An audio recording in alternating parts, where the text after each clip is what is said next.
Жижиг дунд үйлдвэрийг хөгжүүлэх энэхүү сан бол ер нь өнгөрсөн хугацаанд үүргээ гүйцэтгэж одоо ингээд сайнтай муутай хоёр талтай явж ирсэн. Үнэхээр жижиг дунд үйлдвэрийг хөгжүүлэх сан бол цэвэр одоо бизнесийг дэмжих, жижиг дунд үйлдвэрлэл бизнес эрхлэгч энэ иргэдэн бол дэмжих юм зорилготой явж ирсэн.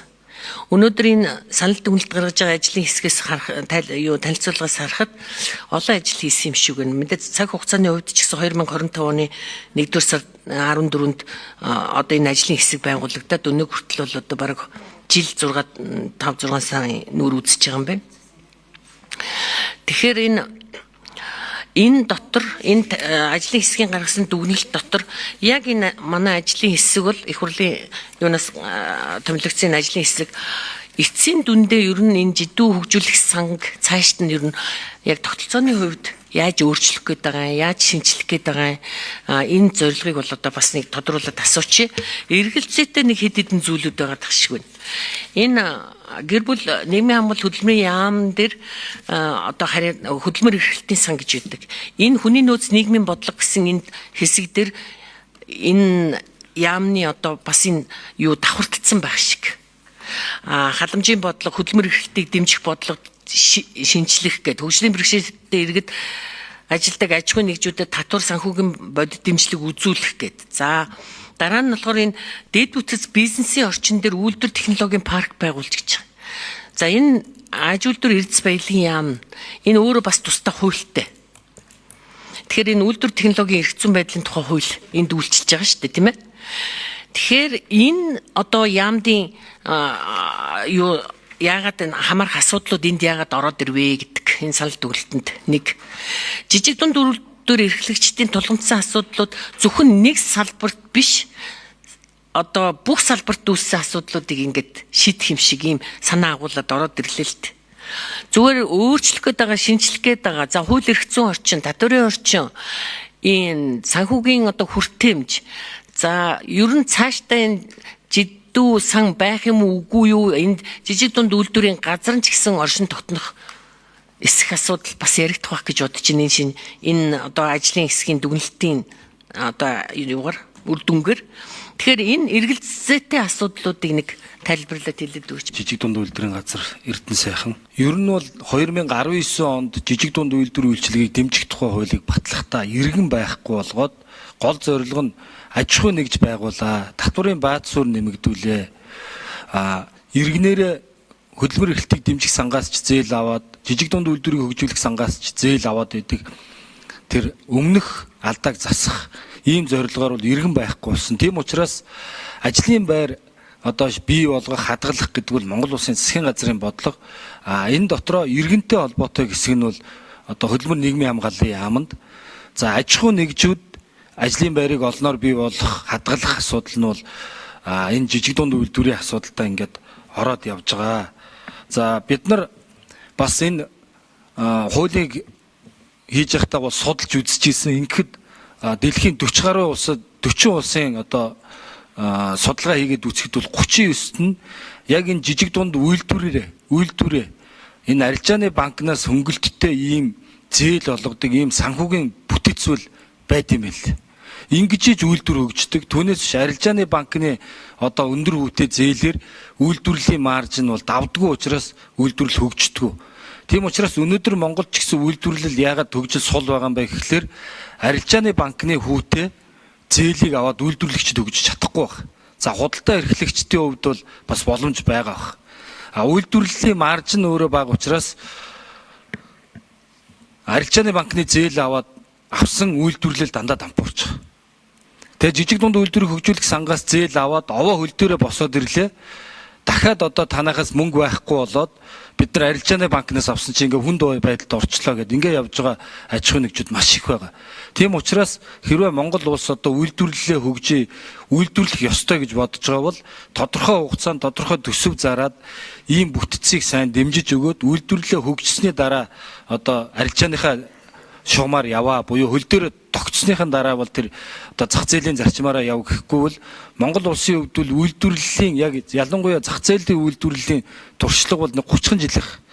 Тэгээ энэ бол энэ бусад өндөр хөгжилтэй орнуудын үйлдвэрлэлийн процесстэй харьцуулахад маш балчир. Тэгээд дэмжлэг байхгүй.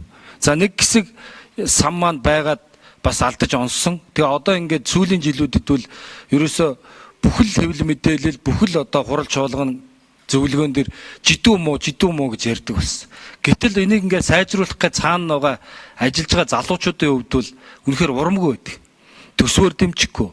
Ингээд чадан ядан хийж байгаа ажил нь бас үр дүн ингээд нөгөө олон салбараас хамаардаг. Өөрөөр хэлбэл жижиг дунд үйлдвэр нь 2.5 тэрбум төгрөг хүртэл борлуулалтын орлоготой 200 хүртэл ажилтнтай.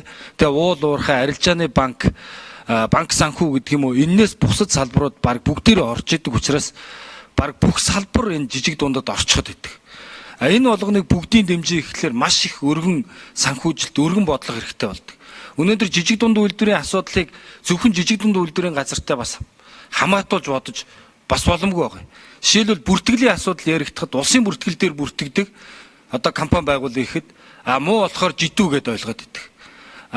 Татварын асуудал яригддаг, татварын байгууллага дээр очдог. Гэтэл татварын 1% асуудал гэдэг юм уу, татварын одоо 9% буцаалт гэдээ ярихлаар жидүүгийнхэн манайд хандаад идэг. За нийт хүсэлтийн бол нэг 17-8% нь л олгож байгаа. Өөрөөр хэлбэл 100 хүн төсөл ирүүлэхэд 17-8 нь авчих гэсэн үг. Гэхдээ энэ бол нийт одоо Монгол улсад зээл авахыг хүсэж байгаа жижиг дунд үйлдвэр эрхлэгчдийн тоо биш. Нөгөө түрүүний хэлснээрээ энэ жил ноосонд өгн ноолуурт өгөхгүй гэж байгаа учраас ноосны чиглэлээр үйл ажиллагаа явуулахыг зорж байгаа аж ахуй нэгжүүд л хүсэлт ирүүлж байгаа. Бусд нь арьс ширнэ байдаг юм уу, мод нь байдаг юм уу, барилга нь байдаг юм уу зээл өгөхгүй.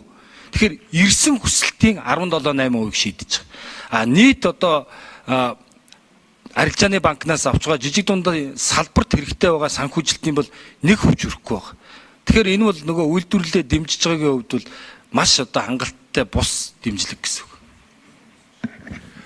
Яг энэ жижиг дунд үйлдвэрлэлийг хөгжүүлэх сангийн асуудлыг ингээд яриад эхлэхээр энд тэр юу ороод ирлээ гэдэг шүү дээ. Халамжийн бодлого одоо энэ хөдөлмөр эрхлэлтийг дэмжих гээд Бакир сайдын ажлын юунаас энд ороод ирчихэж байгаа хамаарх өрөөнөөстэй бас бизнесийн зөвлөх үйлчлэгнүүдийн төвүүдийг өргөжүүлэх гээд за тэр үйлдвэр технологийн парк байгуулна гэдээ ороод ирэхээр энэ аж үйлдвэр эрдэс баялагын яам.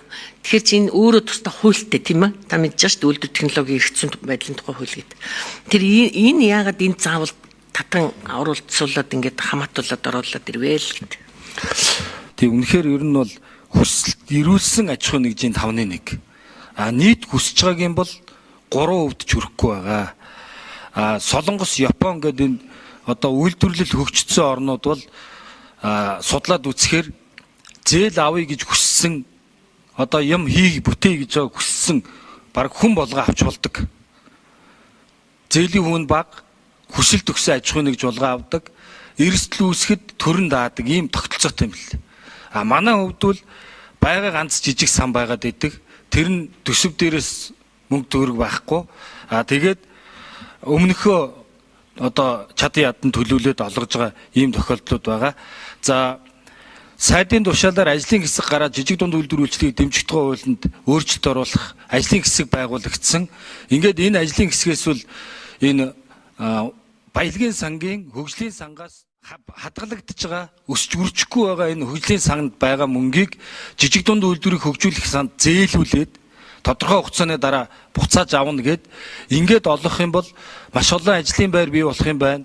Энэ сангийн хөрөнгө нэмэгдэх юм байна. Олон аж ахуй нэгжүүд шинээр бий болоод олон одоо татвар төлөгчд нэмэгдэх юм байна гэдэг ийм төслийг бол бичсэн. Нэлээд олон өөрчлөлтүүд орсон. Жишээлбэл 2.5 тэрбум төгрөгийн жилийн борлуулалтын орлого гэдэг бол захын нэг 8 нэрийн барааны дэлгүүр одоо ингээд энийг хангахаа болчлоо. Тийм учраас жинхэнэ одоо жижиг дунд үйлдвэрлэлийг дэмжих гэж байгаа юм бол өшөө энэ босхыг нь нэмж өгөөч гэдэг ингээд энэ төсөл дээр жишээлбэл 10 тэрбум болоод ингээд явж байгаа.